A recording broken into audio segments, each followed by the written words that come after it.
Did you know that in LEGO Star Wars The Skywalker Saga, after stunning the Rancor, instead of seeing the stereotypical stars, the Rancor will see chicken legs and bones, which means that this Rancor is a very hungry boy.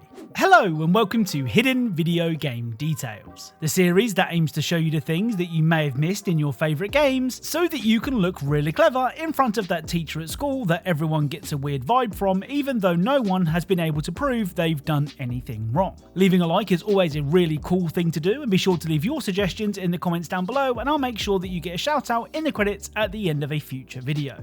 Anyway, without further delay, let's get started. Right, let's begin today's video with Grand Theft Auto 4. Now, in the last episode of this series, I shared the bing bong sound that could be heard when using the in-game GPS to navigate Liberty City. Well, it turns out there was a lot more to this detail than I first thought. You see, when taking turns in the game, I only ever heard the bing bong sound, and that was because I had the music turned all the way down to avoid copyright issues. With the music turned on and when driving a semi-new car, I was told which direction to go. In 100 yards, turn left, then immediately right. However, that's not all. There is also a very rare chance that the bing bong sound will be replaced with this. In 100 yards, turn left, bing bong.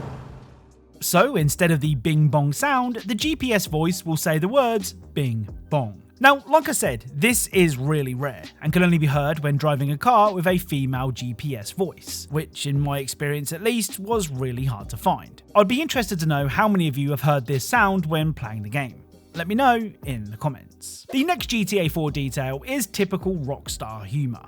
At this location on the map, you can find a sign that says Clock Tower, which isn't anything special. Well, when the sun goes down and the lights kick in, we can see that the L from the Clock Tower sign isn't illuminated, which means that you could read this sign as Cock Tower instead. Like I said, typical Rockstar humour. So this final GTA 4 detail is kind of strange. In fact, I'm not entirely sure it's a detail at all. At the LCPD police station, you can make your way around the back and take a closer look inside. And if you do, you might stumble across this.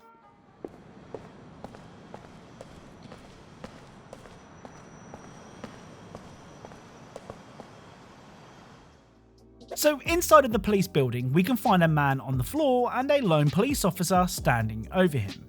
And I don't know why. Perhaps this is some sort of commentary on police brutality, or it could just be a bug in the game code, though it would be a very random bug. I mean, for all we know, the man could have just passed out and the policeman found him there. But then why is he just standing staring? It's worth mentioning that this isn't the only place that you can find a downed man and a police officer. At the beach, the same scene has been recreated. Like I said, I'm not sure if this is an intentional scenario or some sort of glitch. So let me know your theories down in the comments. Now, if I asked you to name the run of the Resident Evil litter, I'm betting that the majority of you would say Resident Evil 6. Don't get me wrong, it's not a terrible game, but it's just not Resident Evil. It's kind of telling that the next game in the series, the excellent Resident Evil 7, took the series back to its survival horror roots. Now, the Resident Evil 6 campaign lets you take control of 4 different characters, with their stories playing out at the same time. For proof of this, there is a really small hidden detail in Leon's campaign that you may have missed. During the cutscene where Leon and Helena are on a plane, a screen in the background shows series favourite Chris Redfield pushing a camera out of the way. Well, this actually happens when you're playing as Chris.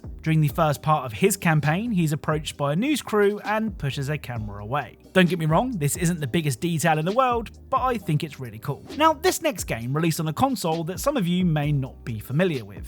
I mean, the first time I played it was for this video. The Panasonic 3DO was released in 1993 and received generally favourable reviews. The trouble was that the PlayStation 1 released a year later and many people were still enjoying their Sega or Nintendo consoles, which meant the 3DO failed to gain a significant market share. Now, games on the 3DO were often different from the versions found on other consoles, and one of those games was Demolition Man, which, if you know anything about me, is one of my favourite movies of all time. Yes, really. Anyway, the 3DO version of the game was part light gun shooter, part beat 'em up, and part racer, and it included scenes of Sylvester Stallone himself that weren't in the movie, and the quality of those scenes was well, see for yourself.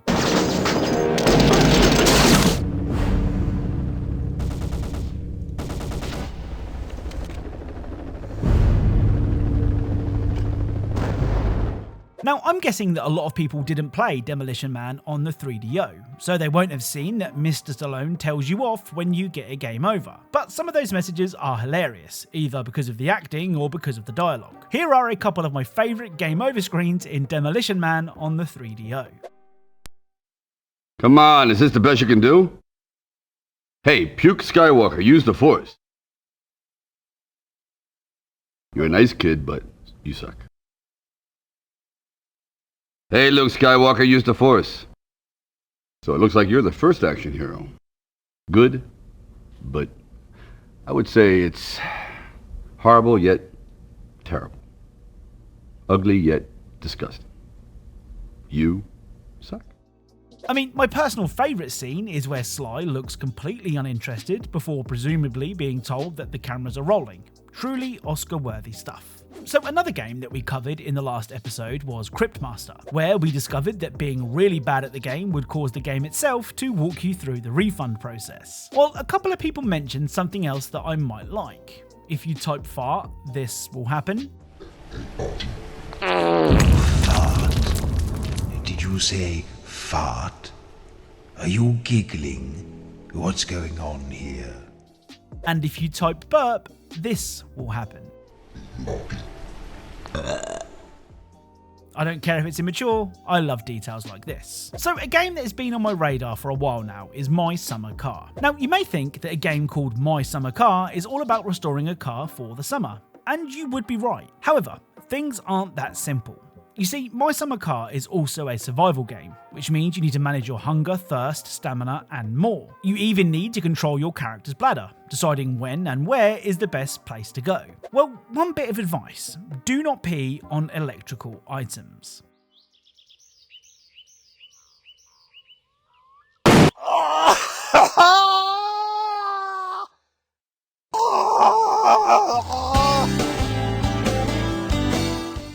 So peeing on the TV will cause your character to make the front page of the local paper, for a reason that no one wants to be on the front page of a local paper for. So that's it. If you know of any cool things in games that you think I should check out, then please leave them down in the comments. Big or small, obvious or not obvious, if I think it's cool, I'll include it in a video and of course credit you like these people here. As always, thank you all for watching, and I'll speak to you all soon.